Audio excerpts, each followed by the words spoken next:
Subscribe करें और bell दबाएं ताकि कोई खबर रह न जाए।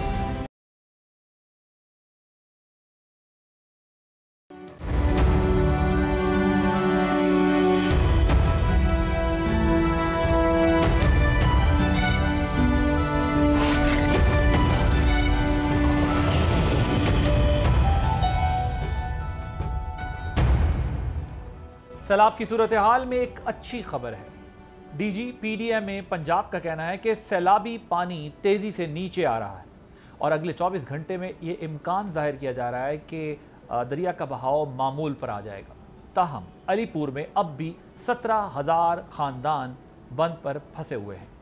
हुकूमत पंजाब ने 30 दिन के अंदर नुकसानात का तखमीना लगाकर मुतासरीन को रिलीफ देने का ऐलान कर दिया है। एक तरफ पंजाब और सिंध में सैलाब से मुतासरा लोग बेहाल हैं, तो दूसरी तरफ बलूचिस्तान और खैबर पख्तूनख्वा में दहशत गर्दों ने सूरत हाल का फ़ायदा उठाने की कोशिश की है। ISPR के मुताबिक बन्नू और लकी मरबत में ऑपरेशन के दौरान 31 दहशत गर्द मारे गए हैं। बलूचिस्तान के ज़िला केच में ही सिर्फ IED धमाके में कैप्टन समेत 5 जवान शहीद हो गए हैं, जिसके बाद सिक्योरिटी फोर्सेज ने जवाबी कार्रवाई के दौरान 5 दहशत गर्दों को हलाक कर दिया। वज़ीर आज़म शहबाज शरीफ ने अफगान हुकूमत को दो टोक पैगाम दिया है कि दहशत गर्दी या अफगानिस्तान में से एक का इंतखाब कर लें। वज़ीर आज़म ने अहम फैसलों के लिए काबीना इजलास बुलाने का भी इंदिया दिया है। दूसरी तरफ बानी PTI ने वज़ीर आला खैबर पख्तूनख्वा को अफगानिस्तान जाने की हिदायत की है। अब सवाल ये है कि अब वफाक इस पर क्या पोजीशन लेता है। अब अगर सियासत की हम बात करें तो सियासी महाज पर भी सूरत हाल दिलचस्प है। वज़ीर आला खैबर पख्तूनख्वा ने गुज़िश्ता रोज़ अडियाला जेल के बाहर सूबाई काबीना का इजलास बुलाया है। वो घंटों वहाँ पर बैठे रहे और उनका शिकवा है कि इमरान खान से मुलाकात की इजाज़त उन्हें नहीं दी जाती, जिसकी वजह से सैलाब ज़दा इलाकों में काम काफ़ी मुतासर हो रहा है। अलीमा खान ने भी खदशा जाहिर किया है कि इमरान खान को एक और मुकदमे में सज़ा सुनाई जा सकती है। देखना है कि हुकूमत की इस हवाले से क्या पोजीशन है। आज के प्रोग्राम के पहले हिस्से में हमारे साथ मौजूद हैं वज़ीर मुमलिकत बराए कानून और इंसाफ बैरिस्टर अकील मलिक। बैरिस्टर साहब ये बताएं कि पंजाब हुकूमत ने 30 दिन में नुकसानात का अजाला करने का वादा किया है, जबकि अलीपुर में बंद की एक तंग सी पट्टी पर 17,000 से ज़ायद ख़ानदान फंसे हुए ये इत्तलात आ रही हैं। क्या सैलाब के लेवल को देखते हुए इतनी जल्दी ये रिकवरी मुमकिन हो सकेगी? बिस्मिल्लाहिर्रहमानिर्रहीम। आदिल साहब बहुत बहुत शुक्रिया आपका। देखें, बिल्कुल पंजाब हुकूमत वो तमाम तर इक़दामात उठा रही है और वो तमाम तर मेजर्स ले रही है जिससे सैलाब ज़दगान के जो उनकी मुश्किलात हैं उनमें कमी को यकीनी बनाने के लिए, खा वो टेंट्स के हवाले से इक़दामात हों, राशन के हवाले से हों, चारे के हवाले से हों, डिग्निटी किट्स के हवाले से हों। बल्कि कल भी मैं एक प्रोग्राम में था तो वहाँ पे जो लोकल रिप्रेजेंटेटिव्स हैं, जो ये वहाँ से MNA हैं और उनके साथ जो वहाँ पे दूसरी कंटेस्टिंग कैंडिडेट गालिबन थी, तो वो दोनों ही एक शो में मेरे साथ थे और मैंने बिल्कुल उनको ये बात बावर करवाई कि अगर कोई ऐसा एरिया रह गया है और कोई ऐसी चीज़ आप समझते हैं कि जहाँ पे टेंट नहीं पहुँचा या दीगर कोई ऐसी चीज़ नहीं पहुँची रिलीफ एंड रेस्क्यू एफर्ट्स के हवाले से, तो मुझे बताएं। और उसमें वैसे भी मैंने उनको ये कहा कि मैं अंडरटेक करता हूँ, मैं सीनियर वज़ीर से बात करूँगा और फिर उसके बाद बिल्कुल पंजाब के जो वज़रा हैं जो इस पूरे रिलीफ एफर्ट्स में मसरूफ़ अमल हैं, मेरी उनसे बात भी हुई, सीनियर वज़ीर से भी बात हुई और बिल्कुल मरियम औरंगज़ेब साहब ने इंश्योर भी किया। और इफ़ एनीथिंग, क्योंकि 3 दफ़ा या 4 दफ़ा दिन में राब्ता रहता है, क्योंकि उस वक़्त मेरे साथ शो में कासिम गिलानी साहब थे, तो वो मुतवातिर एक राब्ते में है। अगर कोई ऐसी बात हो तो वो उनको डायरेक्टली भी बता सकते थे, लेकिन मैंने जो उनकी गुजारिशात थी वो उन तक रिले भी की और बिल्कुल जहाँ टेंट नहीं है वहाँ 10 से 15 मिनट के अंदर टेंट भी पहुँचेगा। और जो रिलीफ एफर्ट्स को फर्दर स्ट्रेंथन करना है, फर्दर उसको आज भी पीपल्स पार्टी ने क्रिटिसाइज किया आपकी हुकूमत को और वहाँ पर प्रेस कॉन्फ्रेंस की है। देखिए, प्रेस कॉन्फ्रेंस करना तो ये कुछ मैं समझता हूँ कि मुनासिब बात नहीं है। अब जब रिलीफ एफर्ट्स के लिए वज़ीर आला समेत तमाम तर काबीना और तमाम तर सीनियर वज़रा, तमाम तर जो दीगर वज़रा हैं पंजाब काबीना के, वो वहाँ पे ऑन ग्राउंड मौजूद हैं। अब आपके पास पीरियोडिक अपडेट्स आ रही हैं, उनके सोशल मीडिया हैंडल्स उठा के देख लें।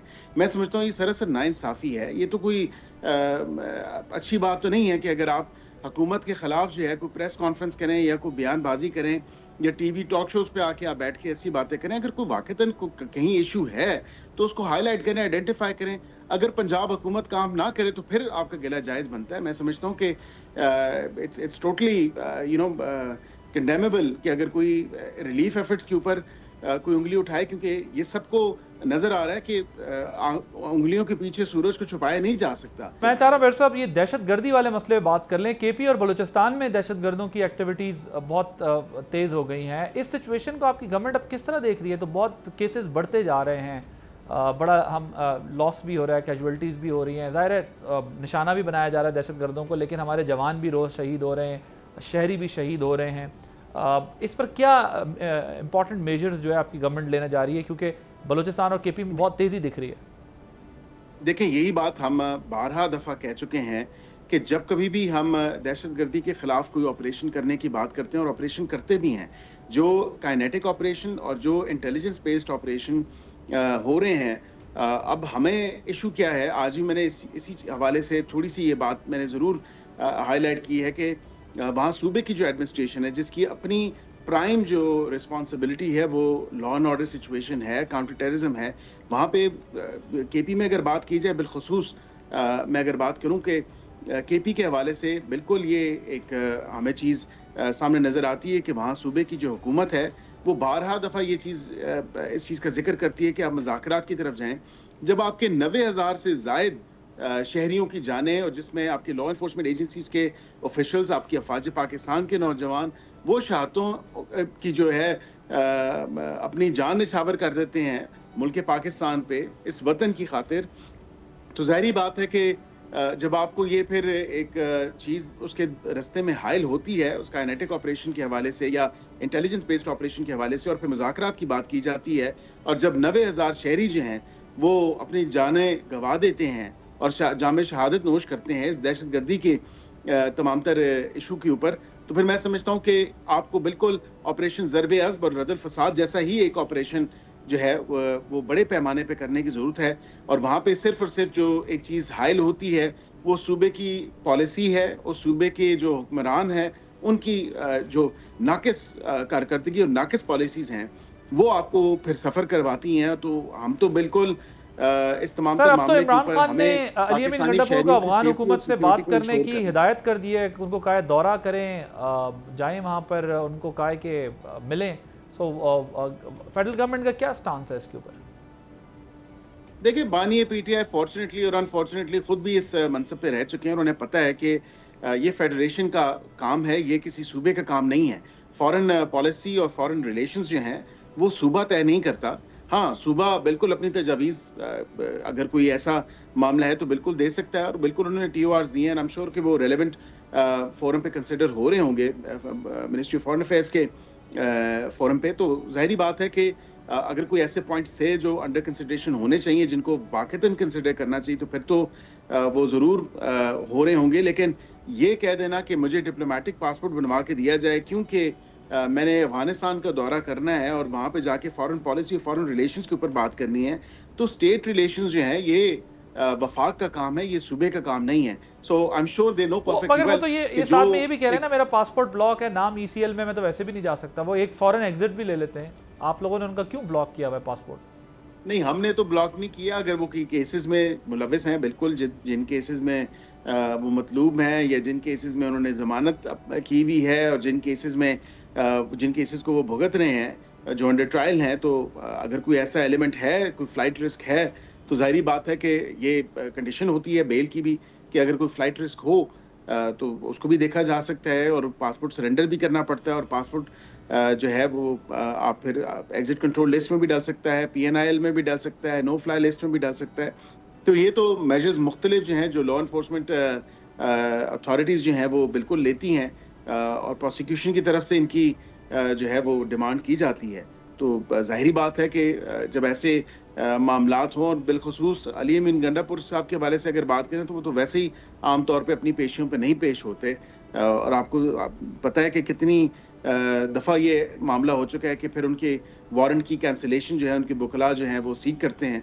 तो ऐसा नहीं करना चाहिए। बिल्कुल आइन और कानून के मुताबिक अपने आप को जो है आइन और कानून के साथ मिला के ही आपने कल देखा है उन्होंने अपना इजलास भी बाहर बुलाया, काबीना का अडियाला के बाहर, कुछ शिकवे शिकायतें भी की हैं।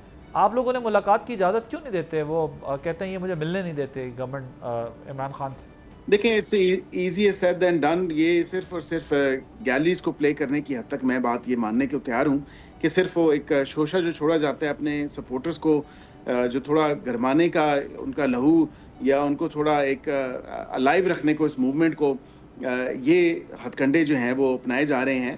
آپ کو واقعتاً لگتا ہے کہ ایک صوبے کا سی ایم ہو اور اس کو اجازت نہ ملے. آپ کو یہ بھی یاد ہوگا کہ صبح 7 بجے بھی جا کے ملاقاتیں کرتے رہے ہیں. پھر اس کے علاوہ دیگر انہوں نے کئی مقامات پہ جا کے اور کئی ایسے واقعات ہیں جو یہ بالکل گئے اور ان کا نام شاید لسٹ میں تھا یا نہیں تھا, انہوں نے جا کے ملاقات کی. تو اب یہ کہہ پابندی دینا کیوں ہے ان پر؟ آسان ہے. نہیں, یہ کوئی پابندی تو ہماری طرف سے تو کوئی پابندی نہیں ہے. فیڈرل حکومت کی طرف سے کیا پابندی ہو سکتی ہے؟ بالکل جو ملاقاتیوں کا دن ہے اس دن جا کے ملاقات کرتے ہیں. ہم نے تو کسی کو کوئی نہیں کیا ہوا اس حوالے سے کہ اس کی ملاقات ہونی چاہیے اور اس کی نہیں ہونی چاہیے. ہاں یہ بات ضرور ہے کہ وہاں پہ جا کے جو رکس کریٹ کرتے ہیں, اسلام آباد ہائی کورٹ کا ایک کلیئر کٹ آرڈر ہے اور اس میں یہ ہے کہ رکس کریٹ نہیں ہوگا. وہاں پہ جا کے ایک لا اینڈ آرڈر کی سچویشن نہیں بنے گی اڈیالہ کے پریمیسز کے باہر, اور وہاں پہ جا کے جو میڈیا کی گفتگو ہے, سیاسی گفتگو, وہ نہیں ہوگی. اور یہ لوگ کیا کرتے ہیں؟ یہ صرف اور صرف وہاں پہ جا کے سیاسی گفتگو ہی کرتے ہیں. اس کے علاوہ نہ ملاقات سے ان کا کوئی سروکار ہے, نہ ملاقات یہ تو کرنا آپ چاہتے کہہ رہے ہیں. ہیں وہاں پہ منڈے جا کو کے ان کا صرف اور دن نہیں صرف تھا اس اپنے لیے نہیں مل آپ کہہ رہے ہیں منڈے کو ان کا دن نہیں تھا اس لیے نہیں مل سکے, روٹین میں مل سکتے دیکھیں ہیں. ملاقاتیوں کا جو 2 دن ہے, میں سمجھتا ہوں وکلاء کے علاوہ جو ملاقاتیوں کے جو 2 دن ہیں وہ جو نارمل وزٹرز کے دن ہیں, ایک منگل کا دن ہے اور ایک جمعرات کا دن ہے, تو ان دنوں میں جائیں تو ملاقات ہو جائے گی. اور لسٹ جو ان کی اپنی کمیٹی ہے وہ تیار کرتی ہے, کوئی ہم لسٹ تیار نہیں کر کے دیتے. ان کی 3 لوگوں کی کمیٹی ہے جو اسلام آباد ہائی کورٹ نے جس کو اسٹیمپ آف اپروول لگا ہوا ہے, تو وہاں پہ جا کے یہ خود بتاتے ہیں کہ کس 5-6 لوگوں نے جنہوں نے ملنا ہے ان کا نام ہوگا. اس لسٹ کے مطابق جو ہے وہ ملاقات ہو بھی جاتی ہے. بیرسٹر علی ظفر کی ملاقات جو ہے ہوئی ہے, بس یہ تھے وکیل ان کی ہوئی ہے, تو وہ بالکل ملے ہیں ان سے. تو وکلاء کی تو ملاقات بھی ہو رہی ہے اور دیگر پارٹی کے لوگوں کی ملاقات بھی ہو رہی ہے. تو ملاقات اگر کوئی خود نہ کرنا چاہیے اور سارا ملبہ اور نزلہ حکومت پہ گرا دے تو میں سمجھتا ہوں یہ بھی کوئی مناسب بات نہیں ہے. آپ کہہ رہے ہیں گنڈا پور صاحب خود ملنا نہیں چاہتے. اچھا ذرا مجھے یہ بتائیں کہ یہ جو 4 اکتوبر کا انہوں نے دعویٰ کیا ہے کہ اگر وہ احتجاج نہ کرتے تو قاضی فائز عیسی صاحب کو ایکسٹینشن مل جاتی, کیا ایسا کوئی پلان تھا, کوئی ایسا چیز تھی, یا وہ یہ بھی اپنے بقول آپ کے کہ اپنے ورکرز کو صرف ایڈریس کر رہے ہیں؟ نہیں, میں سمجھتا ہوں کہ یہ صرف اور صرف سیاسی بیان بازی ہے اور اس سے زیادہ کوئی ایسی بات نہیں ہے. آپ کو خود پتہ ہے کہ جب یہ تمام تر شوشہ چھوڑا گیا ایکسٹینشن کے حوالے سے, تو انہوں نے خود ہی کہہ دیا کہ مجھے کوئی ایکسٹینشن نہیں چاہیے اور نہ میں کسی ایکسٹینشن لینے کا حامی ہوں. اف اینی تھنگ ان کی جو ایج آف ریٹائرمنٹ تھی وہ آ گئی تھی, تو ایکسٹینشن کیسے ہو سکتی ہے؟ جب ایک شخص کی ریٹائرمنٹ کی ایج آ جائے تو پھر اس کی ایٹ لیسٹ جہاں تک میں نے دیکھا ہے پورے جوڈیشل ہسٹری میں, تو کسی کی جج کی ایکسٹینشن نہیں ہو سکتی. ہاں ریٹائرمنٹ کے بعد وہ ایڈ ہاک ججز ضرور آ سکتے ہیں, جس طرح ابھی جیسے سردار طارق صاحب تھے اور دیگر اس سے پہلے بھی تھے, آپ کو یاد ہوگا رمدے صاحب بھی تھے. تو یہ تو ہوتا آیا ہے کہ اگر کوئی اسسٹنس چاہیے ہوتی ہے اور بالکل ڈاکٹ جو یا کیس ورک جو لوڈ ہوتا ہے سپریم کورٹ کا, اس کے لیے بالکل حال ہی میں ریٹائر ہوئے جج کو اگر آپ لینا چاہیں تو وہ سال یا 2 سال کی پیریڈ کے لیے ایڈ ہاک جج آ سکتے ہیں. لیکن کسی کی ایکسٹینشن جوڈیشل نظام میں تو میں نے نہیں ہوتے دیکھی, نہ میں نے دیکھی ہے. لیکن وہ جہاں پہ میرے خیال سے اشارہ کر رہے تھے وہ آئینی بینچ کے حوالے سے شاید اشارہ کر رہے تھے, تو میں نہیں سمجھتا کوئی ایسی بات ہے. جب قاضی فائز عیسی صاحب نے خود ہی اس چیز کو آؤٹ رائٹلی ڈینائی کیا اور ہم نے بھی ڈینائی کیا, ہم نے کہا جی بالکل کسی کو کوئی ایکسٹینشن نہیں دی جا رہی. آپ نے آئینی بینچ کی بات کی ہے, کوئی 27ویں ترمیم کے حوالے سے کچھ ڈیولپمنٹس ہو رہی ہیں؟ حکومت سمجھتی ہے کہ 26ویں ترمیم میں کوئی چیزیں رہ گئی تھیں, انہیں اب 27ویں میں لایا جائے؟ ذرا اس پہ بھی کلیئر کیجیے گا. اور یہ پی ٹی آئی نے اسٹینڈنگ کمیٹی سے جو استعفے دیے ہیں یہ ایکسیپٹ نہیں کیے گئے, اب وہ اگلے فیز میں کہتے ہیں کہ ہم نیشنل اسمبلی اور سینٹ سے ریزائن بھی کریں گے. اس کی کیا وجہ ہے, کیوں نہیں ایکسیپٹ کیے؟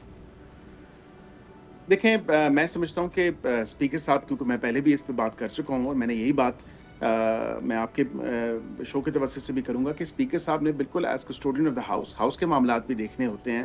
اور یہاں پہ یہ بھی کہنے کی ضرورت ہے کہ خان صاحب کا تو شاید آرڈر تھا کہ تمام تر کمیٹیز سے اور تمام تر ایم این ایز جو ان کی پارٹی سے ویدر ڈائریکٹلی اور انڈائریکٹلی لنکڈ ہیں یا وہ ان کی پارٹی سے تعلق رکھتے ہیں, تو بالکل وہ استعفے دیں. لیکن یہاں پہ یہ بھی دیکھنے کا ہے کہ 25 سے زائد ایم این ایز نے ابھی تک استعفے نہیں دیے.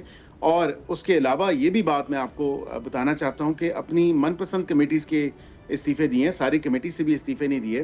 और अच्छा। जहाँ पे वो एक्सेप्ट हुए या नहीं हुए, ये इस्तेकाक जो है ये स्पीकर का है, weather he accepts those resignations और नॉट।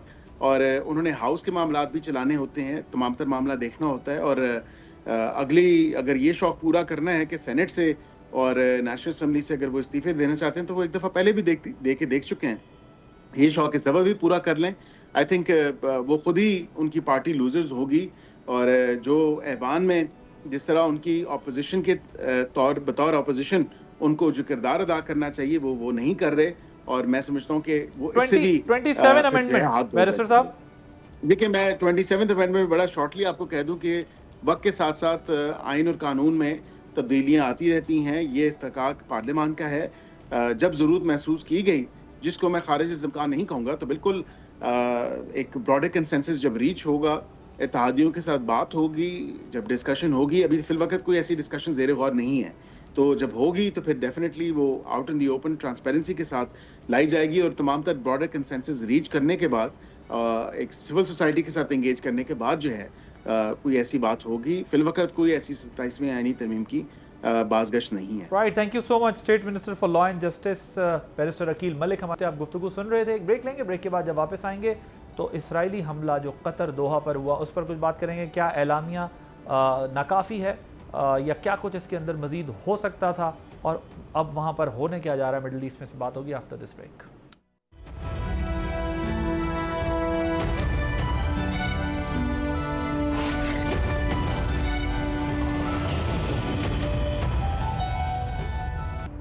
Welcome back. गजा पर इसराइल की वहशाना कार्रवाइयां जारी हैं। सिर्फ आज के दिन दर्जनों बेगुनाह फ़लस्तीनी शहीद कर दिए गए हैं। अक़वाम मुत्तहिदा पहले ही करार दे चुकी है कि इसराइल के 2 साल से जारी हमले नस्ल कुशी के मुतरादिफ हैं। इसी पस मंज़र में कतर पर इसराइली हमले के बाद अरब व इस्लामी दुनिया के सरबराहान दोहा में जमा हुए। इजलास में कतर पर इसराइल के हमले को बुज़दिलाना और गैर कानूनी करार दिया गया, और यह भी कहा गया कि यह साबित करता है कि इसराइल अमन के क़याम में संजीदा नहीं। लेकिन एलामिया ज़्यादा सख्त नहीं निकला। मुश्तरका बयान में सिर्फ इसराइल के बुज़दिलाना हमले की मज़म्मत और कतर से मुकम्मल यकजहती का इजहार किया गया। साथ ही जीसीसी ने मुश्तरका दिफाई मैकेनिज़्म फ़ाल करने का ऐलान ज़रूर किया, लेकिन अमली इक़दामात के बारे में तफसील नहीं बताई। यानी सिर्फ ये मामला तकरीर में जहाँ जज्बात और सख्त मौक़िफ़ सामने आया वहाँ तक महदूद रहा। एलामिया बहुत लिमिटेड सा था, ज़्यादातर अल्फाज मज़म्मत और यकजहती पर मुश्तमिल थे। दिलचस्प बात है कि जब कतर में इस्लामिक समिट जारी थी तो उस वक्त सेक्रेटरी रोबियो इसराइल में मौजूद थे, जहाँ इसराइली वज़ीर-ए-आज़म ने उनके साथ प्रेस कॉन्फ्रेंस में दुनिया में कहा कि कहीं पर भी हमास के ख़िलाफ़ कार्रवाई करनी पड़ी तो मज़ीद हमले करेंगे। लेकिन सदर ट्रंप यकीन दिलाते फिर रहे हैं कि वो दोबारा ऐसा नहीं होने देंगे। तो क्या इसका ये मतलब है पहले कतर पर जो हमला हुआ उसमें कहीं ना कहीं अमेरिका की इजाज़त शामिल थी? अगर ऐसा नहीं तो फिर सदर ट्रंप के पास दोबारा हमला ना होने की आखिर ज़मानत क्या है? अब सवाल यह है कि क्या अरब व इस्लामी ममालिक महज बयानात पर इक्तफ़ा करेंगे या अमली तौर पर इसराइल के ख़िलाफ़ सख्त इक़दामात देखने को मिलेंगे? इसी पे बात करने के लिए मेरे साथ मौजूद हैं डॉक्टर जमील अहमद खान साहब, फॉर्मर एम्बेसडर हैं, और major general retired Zahid Mahmood साहब डिफेंस एनालिस्ट हैं। एम्बेसडर साहब, मुझे ज़रा ये बताइए कि ये जो दोहा में इस्लामी और अरब सरबराहान ने अपनी स्पीचेज़ में बड़ा स्ट्रॉन्ग स्टांस लिया, लेकिन जो एलामिया आया है वो बड़ा नरम सा निकला। इस कॉन्ट्रडिक्शन को आप कैसे देखते हैं? जी हाँ, ये समिट शुरू होने से पहले आप ही के बोल का प्रोग्राम था कोई, मैंने इस पे तजिया दिया था, और जो मुतवक्का बात थी वो यही थी कि मज़म्मत दर मज़म्मत फिर दर मज़म्मत। तो ये इसका लुब-ए-लबाब ये है, लेकिन इसका अगर मस्बत अगर पहलू देखा जाए तो इसमें 2 पॉइंट्स कम्युनिके में अच्छे हैं और वो पहले से बेहतर हैं, और उसमें थोड़ा सा उन्होंने एस्केलेट किया है। और वो 2 पॉइंट कौन से हैं? 9वें नंबर पर जो कम्युनिके में पॉइंट है उसमें उन्होंने तस्करा किया है कि कोई जॉइंट मैकेनिज्म होना चाहिए इसका डिफेंस के लिए, कलेक्टिव सिक्योरिटी के लिए, और उसमें उन्होंने कहा कि ये अरब और इस्लामिक सिक्योरिटी का ऐसा किया जाए कि अगर कोई किसी एक पर हमला हो तो सारों पर हमला तस्वर किया जाए, जैसे कि नेटो की आर्टिकल 7 में है ये, और इनके अपने जीसीसी के जो चार्टर है उसके आर्टिकल 5 में है, ये पहले से मौजूद है, लेकिन उसकी इम्प्लीमेंटेशन के लिए कोई मैकेनिज़्म का तय नहीं हुआ। दूसरी मस्बत बात यह है कि वहाँ मिलिट्री लीडरशिप भी बुलाई हुई थी उन्होंने साइट पर, और उन्होंने भी अपनी मीटिंग की है। तो महसूस होता है कि शायद थोड़ी सी आगे चलने की कोशिश करें। जनरल साहब, डिफेंस मैकेनिज्म को एक्टिवेट करने की बात की है, उन्होंने कहा है कि इसको मज़ीद फ़ाल किया जाए, बट ये ग्राउंड रियलिटी से कितना क्लोज होगा? जिस तरह साहब भी हवाला दे रहे हैं कि वो उन्हीं की फ़ज़ाओं से नेतन्याहू उड़ के जाता भी है, नेतन्याहू अब उसी रीजन में उनके लिए सपोर्ट भी है और उनके मिसाइल भी वहाँ से निकल के जाते हैं। तो ज़रा इस पर कीजिएगा। और अगेन वही बात कि कतर पर उन्होंने दोबारा हमले को रद्द नहीं किया, नेतन्याहू ने अपनी पोजीशन अपनी वही रखी हुई है, जहाँ नज़र आएगा हमास का कोई हमें टारगेट, हम उसको हिट करेंगे। सदर ट्रम्प यकीन दहानी करा रहे हैं कि जी दोबारा ऐसा नहीं होगा। क्या जो ये कंट्रीज़ हैं इनको यूएस पर ट्रस्ट है या मज़ीद कर सकते हैं? जी बिस्मिल्लाहिर्रहमानिर्रहीम। अल साहब, thank you very much for the invite, और एक्सीलेंसी जमील साहब को मेरा बहुत सलाम। देखिए, ट्रस्ट डेफिसिट तो है, लेकिन सबसे इम्पॉर्टेंट चीज़ है कि इन कंट्रीज़ की अपनी विल कितनी है to respond. It is not the capacity and capability. आप जॉइंट मैकेनिज़्म में तब जाएँ, पहले तो आप डिक्लेयर करें कि जी जॉइंट एनिमी है और ये जॉइंट थ्रेट है। अभी इसमें lot of economics is also involve. अगर इजिप्ट अगर उनको कह रहा है कि जी आप एक मिलिट्री इस्टेब्लिश करें, मेरे पास प्लेस करें, या फॉर दैट मैटर कोई भी मुल्क कह रहा है, तो आई थिंक जो trust deficit, not only trust deficit outside Washington के ऊपर है, इंट्रास्टेट ट्रस्ट डेफिसिट भी बहुत ज़्यादा है जी। That has to be addressed. तो इसलिए जॉइंटनेस से पहले आपको एक नुक्ते पे आना होगा कि जॉइंट थ्रेट आप उसको डिक्लेयर करें, और उसके ऊपर फिर एक जैसा, चाहे वो गज़ा में मरे या दोहा में मरे या रियाद में मरे, या रियाद में अटैक हो, दोहा में अटैक हो, ये नहीं हो सकता कि एक बिगर स्टेट के साथ हो जाए और वो नहीं। बट हैविंग सेड दैट, जैसे जमील साहब कह रहे थे, थोड़ा सा मूव फॉरवर्ड हुआ, बट थोड़ा सा देखिए, जब तक कंक्रीट स्टेप्स नहीं लिए जाएंगे। देखिए, मैं sorry I have to interrupt you. अब ये जो थोड़ा सा अभी एम्बेसडर साहब भी बात कर रहे हैं, आप भी बात कर रहे हैं, इशू ये नहीं है। इशू ये कि हम सब जानते हैं कि इस वक्त कतर एक राइजिंग कंट्री है, नेशन है। उसकी इकोनॉमिक पोजीशन ये है कि उसकी बरतानिया में इन्वेस्टमेंट्स हैं, उसकी यूरोप में इन्वेस्टमेंट्स हैं, उसकी अमेरिका में इन्वेस्टमेंट्स हैं। उसी कंट्री को एक बहुत बड़ा अलाई कंसीडर किया जाता है। बहुत इंपॉर्टेंट कतर रोल प्ले कर रहा था। ये कोई मैं अभी किसी मुल्क का नाम नहीं लेना चाहता मिडिल ईस्टर्न कंट्री का, कि वो शायद लोग फ्रेंड हो जाएं, क्योंकि यहाँ पर इस्लामिक ममालिक के सफ़ीर बैठे हैं सारे, लेकिन ये कोई ऐसा मुल्क नहीं है मिडिल ईस्ट का कि जिसके ऊपर अगर कोई अटैक हो गया तो वो सिर्फ मजम्मत से काम चला लेगा। या इतना बड़ा मेला जो लगाया है उन्होंने वहाँ पे, और उस से काम चला लेगा कि जी देखेंगे और रिव्यू करेंगे और सारा कुछ। ये एक बड़ा इंपॉर्टेंट मुल्क है। इसके ऊपर इसराइल ने बड़ा सिग्निफिकेंटली बताया है कि ये देखे, ईरान क्या, कतर क्या, जिधर हमें बंदा नजर आएगा हम उधर हिट करेंगे। तो ये रिस्पॉन्स अकॉर्डिंगली नहीं नजर आता। That's what my point is. क्या इस थोड़े पे काम चलाया जा सकता है? चले मैं आपके पॉइंट थोड़े पे काम, देखिए ना, स्टेट ने पहले डिसीजन लेना है। इंपॉर्टेंट चीज मिलिट्री डोमेन में है कि डेटरेंस आपके, अगर आपने लूज की है, अभी डेटरेंस का इस वक्त जो इक्वेशन है वो इजराइल के हक में कि उन्होंने अपने पास रखी हुई है डेटरेंस। तो अगर कतर ने डेटरेंस को रीगेन करना है तो उनको रिस्पांस देना होगा ना। मैं वही बात कर रहा हूँ कि मुल्कों के पास कैपेसिटी भी होती है, कैपेबिलिटी भी होती है। इंपॉर्टेंट थिंग इज विल भी है उसको यूज करने की कि नहीं है। तो विल अगर नहीं है तो आप डेटरेंस कभी रीगेन नहीं कर सकते। मैं जस्ट क्विकली कहना चाहता हूं कि इसमें सबसे बड़ा लूजर अमेरिका हुआ है जी। अमेरिका ने एक तो बीज बो दिया है कि ये थोड़ा सा कम से कम, अगर लीडरशिप मिडिल ईस्ट की नहीं, लेकिन अवाम जो है वो थोड़ा सा चाइना की तरफ, रशिया के बारे में सोचना शुरू कर देगी। गो के स्ट्रेटेजिक कल्चर नहीं है अरब ममालिक का चाइना की तरफ इतने जल्दी जाने का, लेकिन आज से 10 साल 15 साल बाद शायद we see a new change, आज से कुछ अरसे के बाद। तो ये बीज बोया है अमेरिका ने। अमेरिका को पहले लाया गया, ईरान के ऊपर हमला करके इसने अपनी एग्जिट स्ट्रेटजी अपनाई, नेतन्याहू ने उसको वहां पे किया। अब यहां पे भी तो अंडरमाइन हुआ है अमेरिका को उसका नुकसान जरूर। इजराइल की दोस्ती जो है वो इस रीजन में अमेरिका को बहुत महंगी और भारी पड़ रही है, और कंट्रीज जो हैं वो चाइना और रशिया की तरफ देख रही है। साहब ये बताइएगा, इस किस्म के वाकयात इन कंट्रीज को कितना अमेरिका और चाइना और रशिया के करीब लेके जाते हैं टेक्नोलॉजी या डिफेंस के एस्पेक्ट से भी? और दूसरा तरह ये बताइएगा कि ये जो फोरम्स हैं ये बस इसी किस्म के डिप्लोमेटिक फोरम्स रहेंगे, इसी किस्म की थ्रेट रहेगी इजराइल के लिए? और तीसरी बात मैं ज़रा ये समझना चाहता हूँ कि ये जो डिप्लोमेटिक आर्किटेक्चर की बात हो रही है इस रीजन में, सिक्योरिटी की, जो अभी जनरल साहब भी इशारा कर रहे हैं फ्यूचर में कुछ देखने को मिलेगा, आप इस पे कितने होपफुल हैं?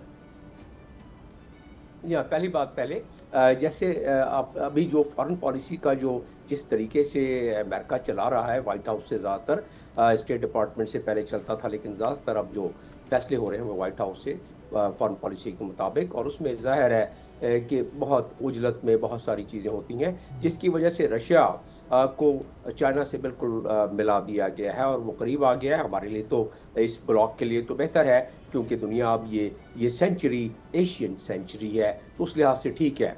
उसी तरह इसमें इंडिया के बारे में भी यही सोचा जा सकता है और कहा जा रहा है, जो ख़ासतौर पे पॉलिटिकल साइंटिस्ट है।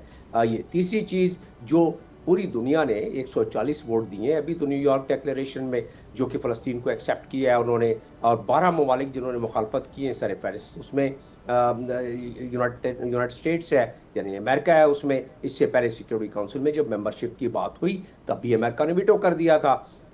यहाँ समझने की बात यह है कि अमेरिका का नेशनल इंटरेस्ट जो है वो ओवरवेल्म हो जाता है बहुत दफ़ा इजराइल के नेशनल इंटरेस्ट से। और वो क्यों है? इसमें बहुत सारी पेपर्स लिखे गए हैं, बहुत सारी किताबें। एक किताब खास तौर पे बड़ी ही इसमें फेमस हुई है, पॉलिटिकल साइंटिस्ट है जॉन मीरशाइमर, जो कि शिकागो में वहाँ पॉलिटिकल साइंस के प्रोफेसर है। उन्होंने साबित कर दिया है कि इजरायली लॉबी ने ताने बाने किस तरह बुने हुए हैं कांग्रेस में। तो इसीलिए जो वहाँ के साइंटिस्ट पॉलिटिकल साइंटिस्ट कहते हैं कि बहुत दफ़ा अमेरिका का नेशनल इंटरेस्ट कॉम्प्रोमाइज हो जाता है। और यही आपका जवाब मिलता है इस बात का कि अमेरिका को की शोहरत या अमेरिका की एक्सेप्टेबिलिटी उसमें कमी आती जा रही है। 140 ममालिक 193 में से 12 ने सिर्फ उसमें ऑब्स्टेन किया और 10 ने मुखालफत की, उसमें सर फहरिस्त अमेरिका है। तो उसकी उनको जब इजराइल की बात आती है, आप कल की बात कर लेना, मार्को रूबियो जो है वहां मौजूद थे और नेतन्याहू उनके साथ खड़े होकर प्रेस कॉन्फ्रेंस कर रहे थे और नेतन्याहू कह रहे थे कि मार्को रूबियो यहाँ मौजूद है, वो तो बता रहे उसको ये इस बात की गमाजी कर रहा है कि हमें स्ट्रेंथ देता है अमेरिका। और हम, आपने अभी बताया, अभी जिक्र किया कि हम तो जहां भी हमें शक हुआ कि हमास किसी भी मुल्क में किसी भी जगह पे है तो हम हमला करेंगे, यानी कि अक़वाम मुत्तहिदा के चार्टर के आर्टिकल 2 का की कोई पासदारी नहीं है। और अब बात शुरू हो जाती है तीसरी यहाँ, वो ये कि जब ये बात पहली मरतबा OIC के प्लेटफॉर्म से की गई, OIC के प्लेटफॉर्म पे इससे पहले एक्स्ट्राऑर्डिनरी मीटिंग या इमरजेंसी मीटिंग जिसको आप कहते हैं वो पहले हो चुकी है OIC के आर्टिकल 9 के तहत सरबराहान की। अच्छा, जब गजा पे हमला हुआ 7 अक्टूबर को 23 में, तो उसके 1 महीने बाद इमरजेंसी मीटिंग कॉल हुई है। चलें, इस दफ़ा दोहा की अहमियत ज़्यादा थी, 1 हफ्ते में हो गई कॉल। उसके बाद जो मैंने आपको पॉइंट नंबर 9 कम्युनिके का बताया और 15 बताया, उसके तहत अब जो बात जनजायद भी कर रहे थे, बड़ी उसको वजाहत से उन्होंने बताया है कि विल क्या है। अब होगा ये कि अगर ये विल नहीं दिखलाई, कर क्या सकते थे ये जन साहब, इस पर ज़्यादा रोशनी डाल सकते हैं, कर क्या सकते थे। जो मुल्क हैं जितनी कंट्रीब्यूट कर सकते हैं फोर्स, वो करके यकजा करें, फौरन एक चार्टर में अपने जो उनका पहले से दिया हुआ है उसके टर्म्स ऑफ रेफरेंस निकालें और उसके बाद वो इंटरनेशनल कानून के मुताबिक होगा। और क्या है कि जी अगले हफ्ते हम एक्सरसाइज कर रहे हैं, अपनी एक मशक़ें कर रहे हैं फ़ौजियों की कि अगर आइंदा हमारे पर कोई हमला हुआ तो हम अक़वाम मुत्तहिदा के आर्टिकल 51 के तहत अक़वाम मुत्तहिदा के चार्टर के हम जवाब देंगे। और हम इंटरनेशनल कानून की पासदारी करते हैं, तो बड़ी आसानी से ये बात हो सकती है। लेकिन ये डरे डरे से, ये सहमे सहमे से बहुत सारे रहनुमा, नाम नहीं लिया जा सकता, तो वो अब उसमें उनकी बहुत सारी कंसिडरेशंस हैं। लिहाजा जिस अंदाज में मजम्मत दर मजम्मत फिर मजम्मत और दोबारा मजम्मत ये होती रही है, ये आइंदा भी होती रहेगी। आपके एनालिसिस से मुझे एक शेर याद आ गया, वो उसका कॉन्टेक्स्ट ज़रा डिफरेंट है, लेकिन जाहिर है वो इसमें फिट इन हो सकता है कि ये जो कॉन्फ्रेंसेज और ये जो फोरम्स बनते हैं कि ये खुले खुले से मुझे भी शेर याद आ गया, ये खुले खुले से गेसू तुम लाख जो सवारो, अगर हम सवार देते कुछ और बात होती। अब पता नहीं जनरल साहब इसको बिटवीन द लाइन बताएंगे या तो मैं आपको इसका असल जो इस पूरे सबमिट का मैं मजमूआ आपको बता देता हूँ कि ये सरे महफिल वो ख्वाबों के महल तामीर करते हैं, इलाज गम नहीं करते फ़कत तकरीर करते हैं। ये सबमिट हुई है, ठीक है जी, ये उसका मजमूआ है, ये उसका खुलासा है। तो उस लिहाज से जी ठीक जी राइट। कलेक्टिव डिटरेंस क्या हो सकती है? What options these countries have to क्या जो एडवांसमेंट है, जो टेक्नोलॉजी है इजराइल की, is there any Muslim world, is there any Muslim country which can compete with? 3, collective effort کیا ہو سکتی ہے؟ یہ جو حماس کا سامنے رکھ کے کاسس بلائی کریٹ کیا، ان کے پاس 2 ہی کاسس بلائے ہیں، ایک حماس اور ایک اپنے جو 48 اب رہ گئے ہیں جو ان کے پرزنرز ہیں جو کیپچرڈ ہیں. تو کسی بھی ملٹری ایکشن کے لیے یہ وہ ڈیلیبریٹلی رکھنا چاہتے ہیں. دے آر ناٹ انٹرسٹڈ کہ یہ 48 جو بچ گئے. پہلے بھی 148 جو ان کو واپس ملے ہیں کہ جو کیپچرڈ ہے وہ قطر کی ایفرٹ کی وجہ سے ہی ملے، اور امریکہ جو ان کے ڈائیلاگ کر رہا تھا اس کو ان کو واپس ملے. اور ابھی بھی یہ جو 48 ہے اس کو ڈیلیبریٹلی رکھنا چاہتے ہیں. تو یہ تو قصص بلائے ہیں، یہ وہ چیزیں ہوتی ہیں جو ریزن فار وار ہوتی ہیں، اور انہوں نے رکھنی، حماس کو بھی رکھنا، اور وہ جدھر جدھر موو کریں گے. دیکھیں ڈیٹرنس یہی ہے کہ دے شوڈ رسپونڈ. اب تو دیکھیں نا، they have the highest best possible air defence systems ان کے پاس ہیں، ان کے پاس ایئر میں بھی ان کے پاس ہے. اور ضروری نہیں ہوتا کہ میچنگ آرمیز کا ہی رسپانس جاتا ہے. پاکستان اور انڈیا کے بھی تو ایسیمیٹری ہے نا، ایسیمیٹری. آپ نے ان کے 140 کے قریب جہاز اڑے تھے، 90 پلس 100 پلس ان کے جہاز تھے، اور ہمارے 70 کے قریب اس طرح کے. I was short in numbers.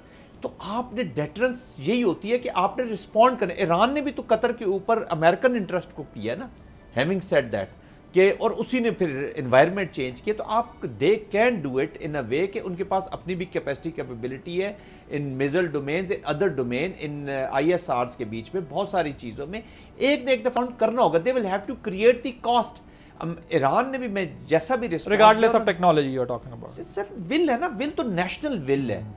War Iran has shown it during that جو فیوچر کی وار، اس وار نے ایک چیز پہلی فنڈامنٹل چیز ہے کہ اس وار نے قطر، جارڈن، سعودی عربیہ اس میں آنا ہی آنا ہے. Let there be no doubt. اب فیز 1 میں انہوں نے ڈائریکشنل گئے ہیں، جدھر جدھر اینیمی ملا، ایران چلے گئے، لیبنان چلے گئے، سیریا چلے گئے، حوثیز کو کر لیا. اب فیز 2 میں انہوں نے جو گریٹر اسرائیل ہے اس کی اپلیکیشن جو ہونی ہے وہ کدھر جانی ہے؟ ابھی ویلی میں جائے گی، جارڈن، سعودی عربیہ میں جائے گی، اور یہاں پہ جائے گی. یہ دیکھیں ریڈیکل بیسڈ ہیٹ وار ہے. اس نے basically it is emanating not from Hamas. Hamas تو پتہ نہیں فینامنا ہسٹری میں اب آگے چل کے ہمیں پتہ چلے گا کہ یہ قیاس تھا یا کنٹرول قیاس تھا، یہ کدھر سے جنم لیا، کیسے چلی. یہ چیزیں آئیں گی سامنے. آپ دیکھتے ہیں 3-4 سال بعد نئے نئے فینامناز آ جاتے ہیں. کبھی ISIS کھڑی ہو جاتی ہے، کبھی ISIL کھڑا ہو جاتا ہے، کبھی طالبان، کبھی TTP، کبھی یہ انڈیا سے. تو ہمیں ہر 3-4 سال ایک نئی چیز نکل آتی ہے جس کا ان کو بھی نہیں پتا ہوتا کہ ہم پیدا ہو گئے. تو دس از اے قیاس کے ذرا ہسٹری میں جائیں گے تو پتہ چلے گا. Do you doubt Hamas existence? I'm not saying I doubt it, but anyways جب یہ چیزیں بڑھیں گی، جب لڑائی بڑھے گی تو اس میں چلے میزائلوں سے رسپانس نہیں جائے گا، تو یہ جو دوسرے نان اسٹیٹ ایکٹرز ہیں، اس طرح کی چیزیں، فرکشن نے تو جنم، دس از اے ڈیپ روٹڈ بلڈ میں چلی گئی یہ اینیمیٹی.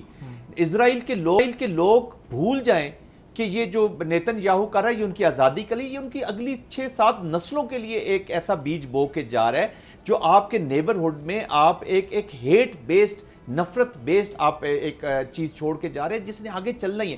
تو فرکشن نے تو کسی نہ کسی فارم میں، ضروری نہیں تھا کہ نیوکلیئر ہی رسپانس آئے گا یا ملٹری رسپانس آئے گا. پھر اسی طرح کے لوگ حماس فینومینا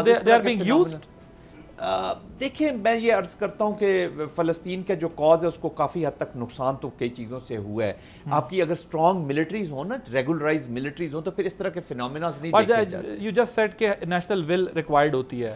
اگر نیشنل ول نظر آئے تو کوئی نہ کوئی ایک موومنٹ تو ظاہر چلتی ہے نا اگینسٹ. عادل صاحب ابھی ود ان قطر، سعودی عربیہ، یہ تو کنگز چلے مناکس ہیں سارا کچھ، لیکن عوام بھی دیکھ رہی ہے.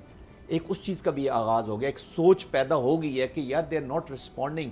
فلسطین کی وجہ سے امریکہ میں، آپ عوام کی بات کر رہے ہیں، یہ جو اسرائیل کے اگینسٹ ریاکشن تو ہم نے امریکہ میں دیکھا ہے، UK میں دیکھا ہے، یورپ میں دیکھا ہے. پبلک کا جو took streets to register their protest. جو گیلپ آیا ہے، گیلپ سروے میں جو میجورٹی آف امریکنز ہیں they are not agreeing with this policy of Israel. So definitely Middle East میں agree with you کہ وہاں پہ بھی ایک سینٹیمنٹ تو ہوگا کہ قومی غیرت، اور عربوں میں یہ چیز آپ کو پتہ ہے. آپ بھی پاکستانی ہیں، میں فوج میں ہوں، امبیسڈر صاحب ایکسلنسی بیٹھے ہوں. پاکستان پہ جب حملہ ہوتا ہے تو شاید میرے سے زیادہ آپ کا خون جلتا ہوگا. True. تو وہ تو اب آپ بھی کہ وہ ایک قومی ریاکشن اگر اس طریقے سے نہیں جاتا تو پبلک میں پھر ایک ریاکشن جو ہے بنتا ہے. Quickly I have to conclude the segment please.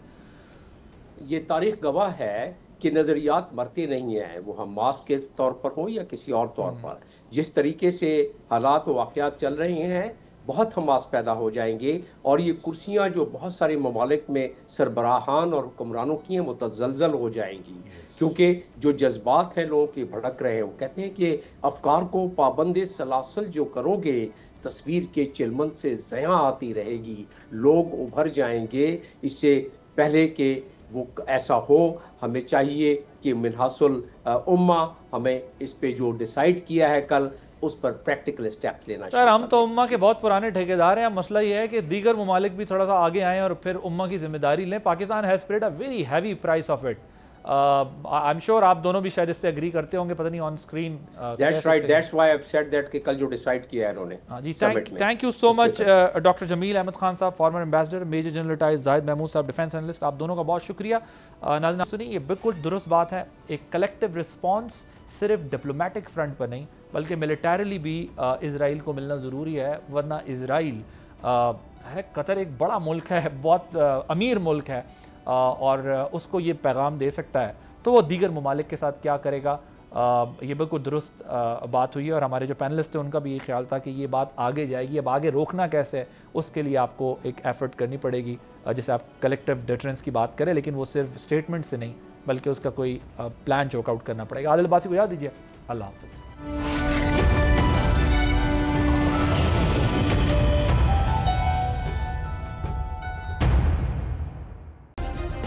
Subscribe کریں اور بیل دبائیں تاکہ کوئی خبر رہ نہ جائے۔